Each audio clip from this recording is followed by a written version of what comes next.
Hi guys, Josh here, and in this video I'll be sharing with you various ways to make money, also known as Dosh, in Fantasy Life I, the girl who steals time. I tested 7 different methods for 15 minutes each to see which one would make the most profit, which one would be more fun. Hopefully you will find one that you like or learn something new. If you do, leave a like on the video and let's begin.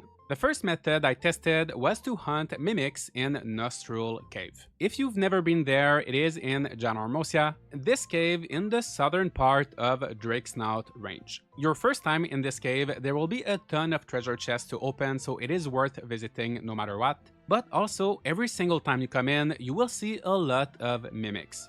These mimics are a bit different from the ones you'll find outside, as they don't run away from you, making them a lot easier to defeat. But unfortunately, they do not drop treasure grove saplings. However, they drop a lot of strangelings chests from which you will get new strangelings, and if you already have all of the ones that can be found in chests, you will receive Celestia's gifts instead. These mimics also drop sacks of copper, silver, and gold, as well as various weapons and tools. Keep in mind that the value of their drops changes based on the rank of the region, and that for this specific experiment, I was at rank 3. So I went in, defeated all of the mimics, left the cave, came back, and I repeated that same process for 15 minutes. Then I returned to the base camp to sell my loot. Remember that you can organize items by price or rank, and if there is anything you don't want to sell by accident, you can register it as a favorite. I made over 116,000 with the weapons, 59,000 with the tools, and I got 19 sacks of copper, 31 of silver, and 36 of gold, which would sell for 64,500, but I'm keeping them for our next method. In the end though, that is 239,500 in 15 minutes, in addition to 63 Celestia's gifts, which is really good. I also leveled up my buddies at the same time, gained points to rank up Janormosia, and overall it was enjoyable. Next, for our second method, we will need the Artist Life. You will unlock that life during Chapter 5, then you will have to complete life challenges in order to rank it to Adept, after which you will get the option to build an art gallery at the base camp. Even if you don't care specifically for the Artist Life, I would recommend doing this, as some of the board requests will require you to meet certain goals with the gallery. Inside the gallery, you can put any piece of art from the Artist Life, such as statues or paintings, and villagers will buy them over time for a higher price than what you would get by selling them in a shop.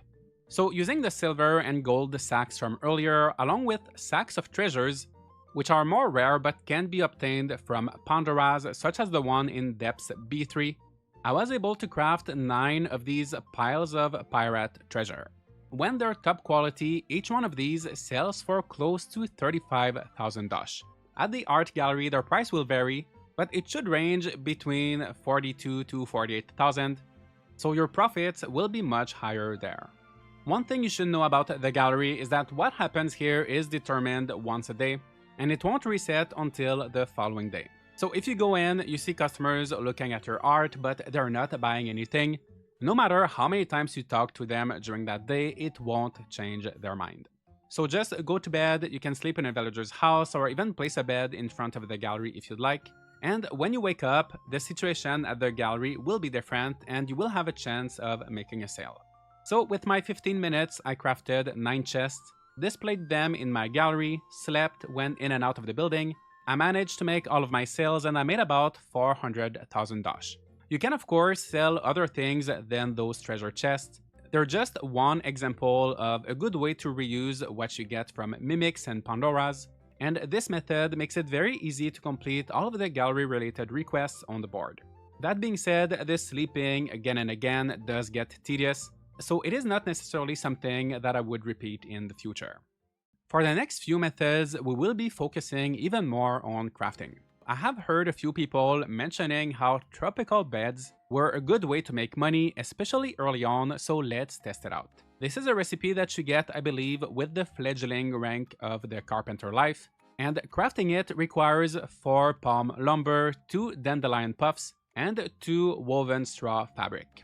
All of these are available in Eternia's material shop, and one bed costs 740 in materials. You can lower this cost to 300 per bed, If you buy the palm logs, turn them into lumber by yourself, which will give you 2.5 times the quantity with a large haul, but for the sake of saving time, I decided to just buy everything. And then once you have the materials, the problem with the tropical bed is because it is a furniture, you can only craft one at a time. If you do well with the minigame, a top quality tropical bed sells for 1,150, but that is time consuming. If you've unlocked autocraft on the Carpenter Life skill board, your beds will be of a normal quality selling for 1,050, 100 less, but you will be saving a considerable amount of time. So there are different ways to approach this, but even though I tried to be as efficient as possible, this was by far the most tedious 15 minutes that I spent in my 120 hours of fantasy life. Interact with the workbench, press craft, select the bed, go down to autocraft, press on craft now, confirm when it's done, start over. That is 7 button presses, and it's just not too much fun over a long period of time. Anyway, after 15 minutes, I had 58 beds that I sold for 60,900, but with the cost of materials, I only made a profit of 42,920. Not really worth it, and personally, even in early game, I would much prefer simply selling random weapons and equipments that come my way as I progress through the story, but it is a method that exists, and now you know if it's something you would like to maybe do or avoid. Another similar early game method you can do, if you are an alchemist, is to make science equipment. For this one, you need to head to the capital, visit the tool shop, and buy the science equipment recipe.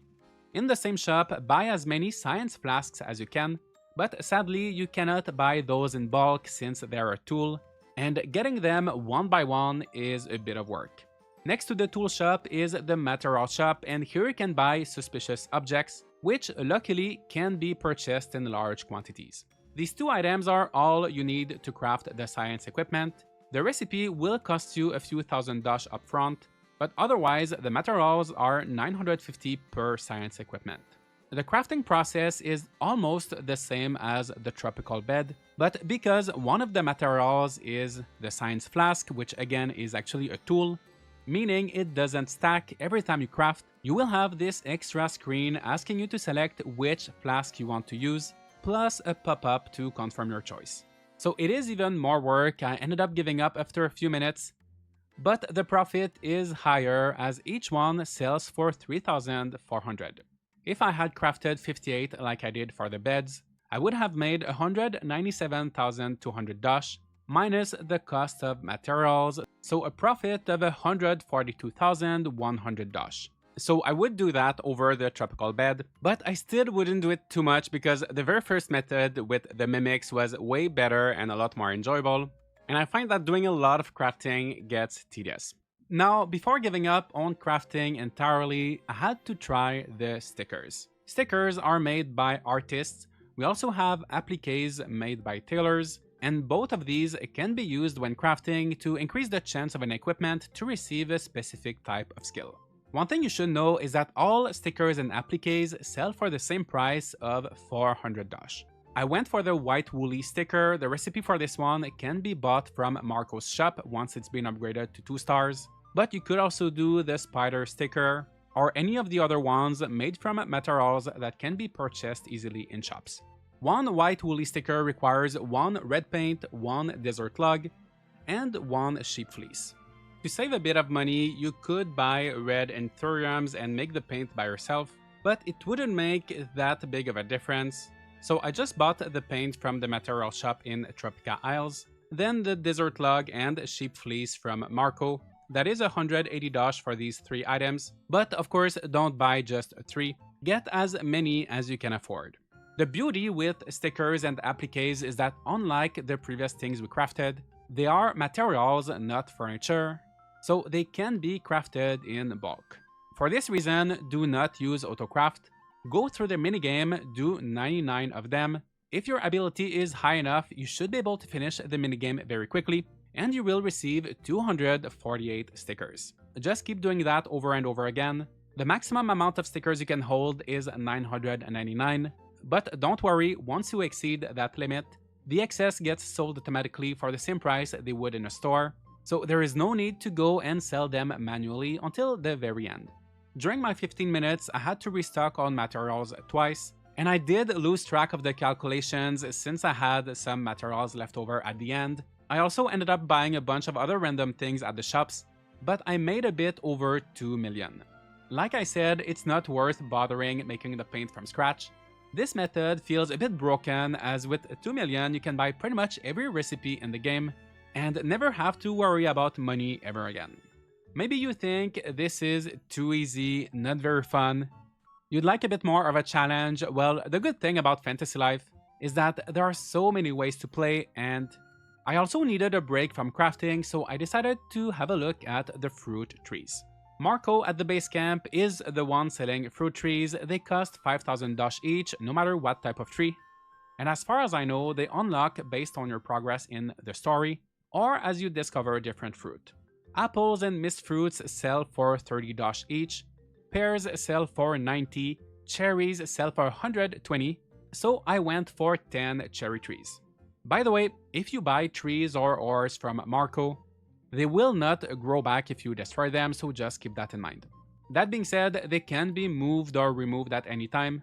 So I put 10 cherry trees near a house, shook them one by one, they gave 3 fruits each. I then went in and out of a house and all of the cherries respawned. Just like with stickers, excess fruits are sold automatically, but they max out at 99 instead of 999. In 15 minutes, I managed to pick up 800 cherries, making over 96,000 Dosh.